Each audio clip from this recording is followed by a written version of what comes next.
What's happening, guys? I hope we're doing all right. Today's episode is about dyslexia and how it relates to having anxiety. And I really feel there's some really key insights in this that will be really important for you, like moving forward and making progress in this area. If you like today's episode, please leave a comment, please subscribe, and please tell someone about it who would need this. Take care, and I hope you enjoy it.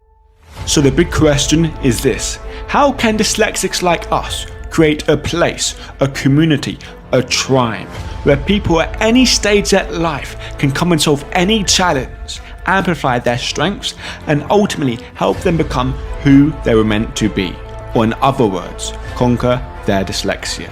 That is the question, and this show is the answer.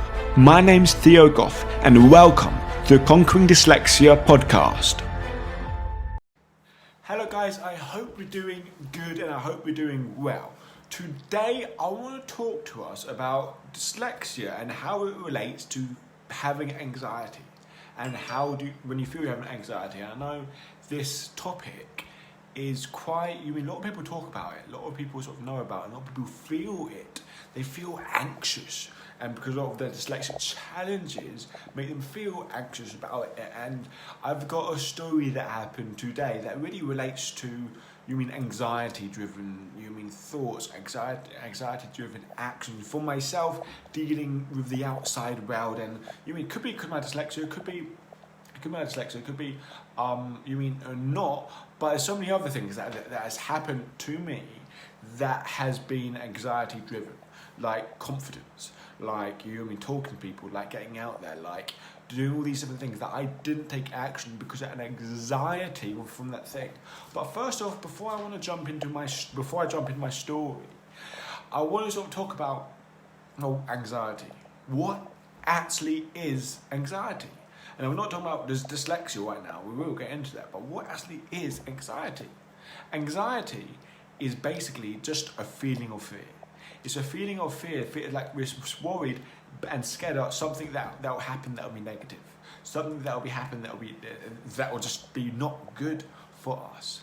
And we call this like we are fearful that something might happen that's negative, and we feel this thing in our body, and we call it anxiety. That's the word we use from it, anxiety. And here's the thing that I find really interesting: when we use a word to describe something like anxiety, when it comes to dyslexia, when it comes to certain things, when it's I'm a very anxious person, we can kind of for example, we can kind of call upon that emotion a lot more frequently. Because it's not just, we don't just label it fear, because it feels slightly different in our body, or we feel it here instead of here, or we feel it slightly different in our body. So then we call it a different name. It's anxiety. Well, anxiety is just a fearful about the future, fearful about what this person's thinking, what this person's happening, what that person's doing. And once you understand that it's just anxiety, it's basically just feeling fear about things, we can start to sort of understand how can we overcome it. And how can we not just be at the rim of our anxiety the whole time? And I want to first off to start saying, because a lot of times we can get to a point when we have anxiety and it feels like it cripples us. It feels like it enables us to take any type of action, emotionally. Physically, of course you can take action, of course you can move your lips, of course you can say certain words, of course you can physically move your body, but emotionally you feel like you can't do it, because you're so scared of the repercussions that will happen. Now, I know the most obvious example I can give of I'm having extreme anxiety was in my sixth form. When people would laugh at me, notice my stutter, notice my speech impediment, when the people realised I didn't have a clue what was going on in class, and I just basically closed off from the whole world. I have so much anxiety every single day about going to school.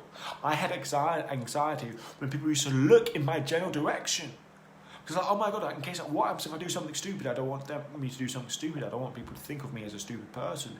And I feel this crippling anxiety in my body that would make me this really awkward person. That make me stand still, make me not be able to move, make me barely breathe, and all these things. Because I was so scared about what would happen if something goes wrong. What would happen if I do that? And having this anxiety would make me feel like that, would make me do acting that way.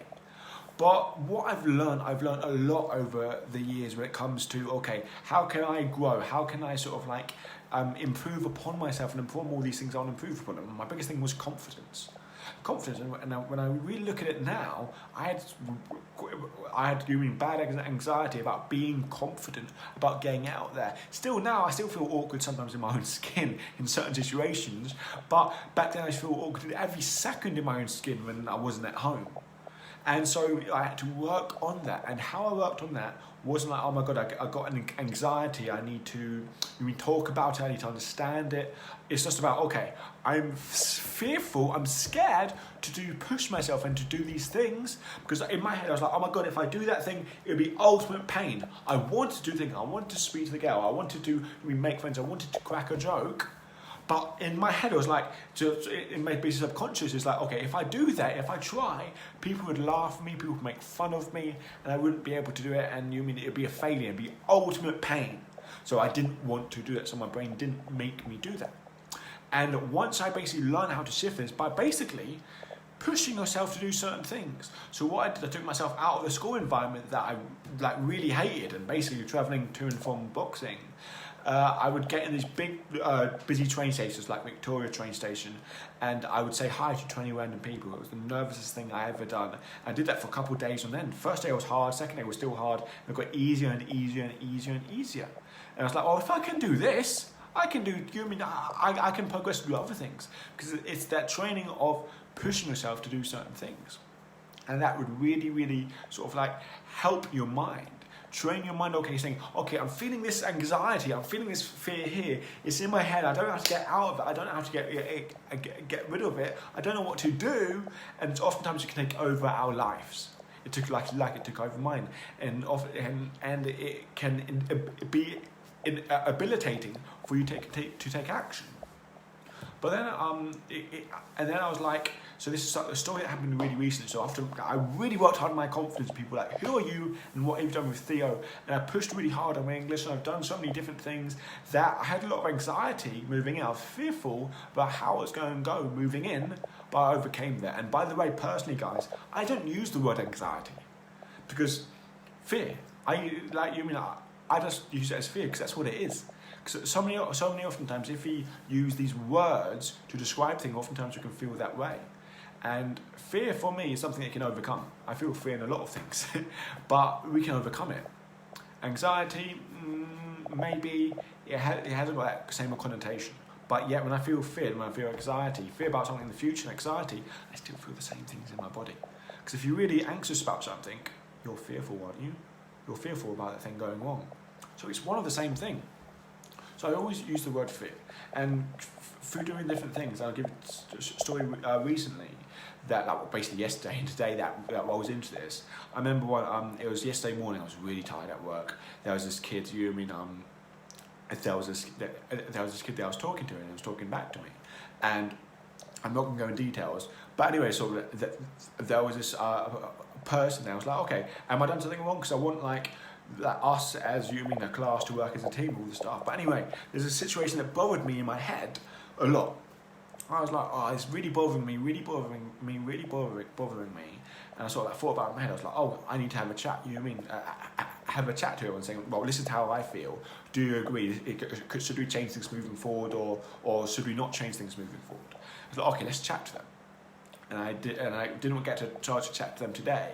Yesterday, this was yesterday. And today I was like, okay, I'm going to chat to them first thing in the morning because there's no kids around and all that. And so I thought about that, and because I try and really relax before I go to bed, because I'm working really hard, and then before I go to bed, I try to do maybe a little bit of stretching and relax. But this thing was constantly in my head about, oh, I have to tell this person this, what happens if this goes wrong, what happens if that goes wrong, and this anxiety really started to build up. It built up me in the drive home, it built up me with all these different situations. When you've got that thing in your head you want to get rid of, but you can't. It just plays around, and I've done this little technique, and it kind of worked for a little bit, but this thought kept on coming back in my head. Anyway, the next day I got up, I'd done my things, and I remember sort of me walking into the class, I was like, okay, this is what I'm supposed to say, but I was really nervous about doing it. I didn't feel do it, and when I was in my car, I was like, okay, let's do it. But I didn't feel like doing it. I didn't feel like it's the right thing to do. I could just leave it, or if I leave it, and just forget about it, moving on. But I knew it's something that I wanted to do for myself. Something most importantly, it's not that I want to do it for myself. Most importantly, it's something that I said I will do. If I say I will do something and I don't do it, I'm being not congruent with who I am. And it's that practice of saying you'll do something and then doing it is so strong for building your self-confidence and your self-esteem. So I was like, okay, I said I'll do this thing, I'm going to do this thing.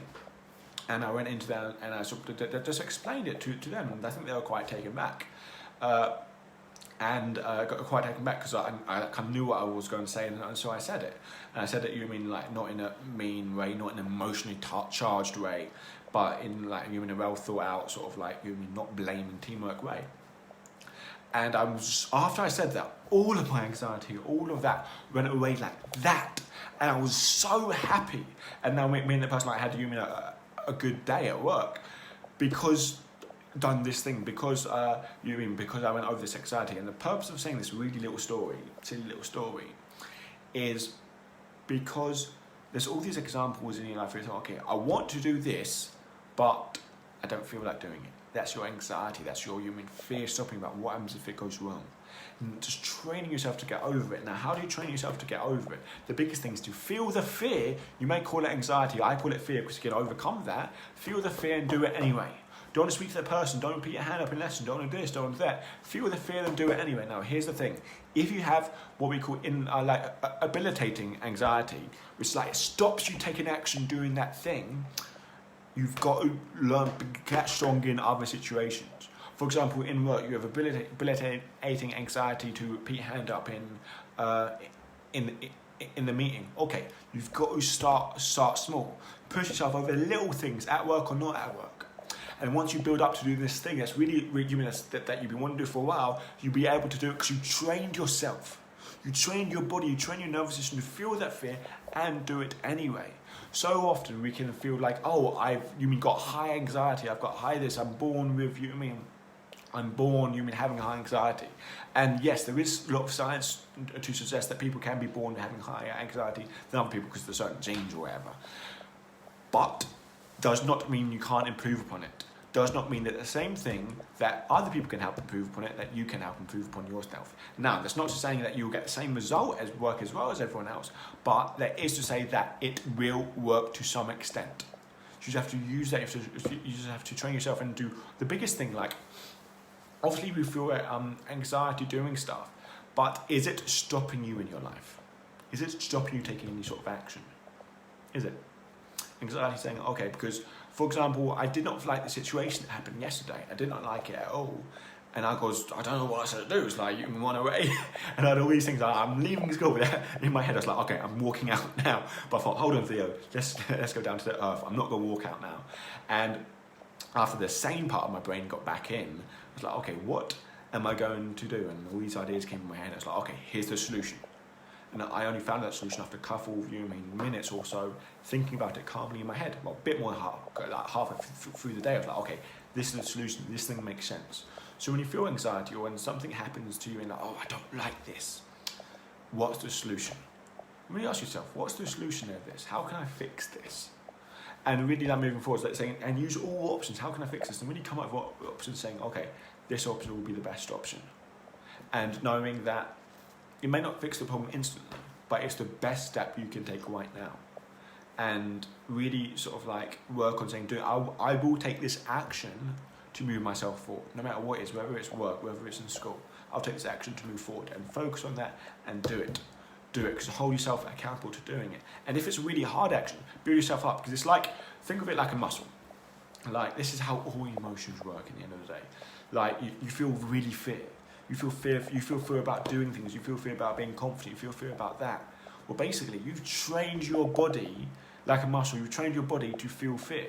So it feels fear so much more often. The neurons are firing in a certain way to make you feel fear. The body is in a certain position, is used to be in a certain position to make you feel fear. You focus on things that make you feel fear, and therefore you feel fear.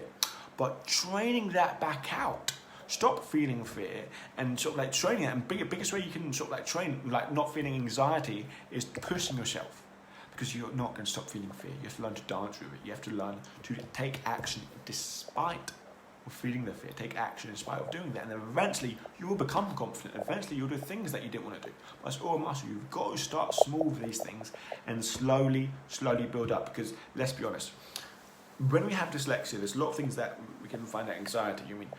Read like so many things out and about to do about dyslexia. And the biggest thing that causes our anxiety is not our dyslexia. It's our view of our dyslexia. For example, I have no anxiety telling people I can't read, or I can't do that thing, or I can't do these tasks. Other people would have such crippling anxiety they were ever to work around that. But it's not their dyslexic's fault, that's their fault. I'm not saying it in a mean way, I'm saying that, look, they've created these beliefs up over time, and they've got to work on them. Same thing as you. If you're scared about being 100% open about all your flaws to people, and also all your strengths, and showing that and not hiding that, if you're not, then it's okay. You've got to work on yourself. You've got to push yourself. You've got to do it. You've got to work on your dyslexia. Understand your dyslexia more, and be proud of it. Learn that it's a strength. Learn that it made you who you are as a person. And if you love yourself, you damn sure better love your dyslexia. So that's what we've got to work on. And I really hope, guys, you took some valuable information out here. Next time you feel, oh my God, I feel anxiety about this situation. I'm anxious about this. I'm anxious about that. Really thinking, okay, it's fear. What am I scared of? And how you should really go, what am I scared of? Where do I feel the pain? What can I do? What actions can I take to not make me feel the pain, or sort of what should I do? What thing can I do to make it better? And really focus on that. And really focus on, okay, being confident. Okay, you have to be confident. Okay, I couldn't do anything in school because it felt so debilitating. So I worked on small things when I was outside of school. Was it easy? No. Was it scary? God, yes. But that's how you improve upon it. If it's not scary, you're not really improving anxiety. You're not really being courageous. Because really, in a sense, anxiety and courage are one of the opposite coin. Completely opposites. Because, for example, what's the opposite? Like having anxiety, crippling anxiety, and being courageous are opposite. You can only be courageous if you have fear. If you feel fear and doing something that you're scared to do, that's courageous. But if you're doing something you're not scared to do, that's not courageous. Does that make sense? So when you have anxiety and it's stopping you do something, get courageous. Do it anyway. Do it in spite of the fear. And that's the courageous. You want to build the muscle of having courage. Build that muscle of having courage to do the things that you're scared to do, but you know you should do because it makes you a stronger person. And you build that up through small little actions each day. One thing is that I had a rule. I do something that scares myself each day to push it. And that would push me doing things like doing all this video here, I do the summits, attend the person I did this morning.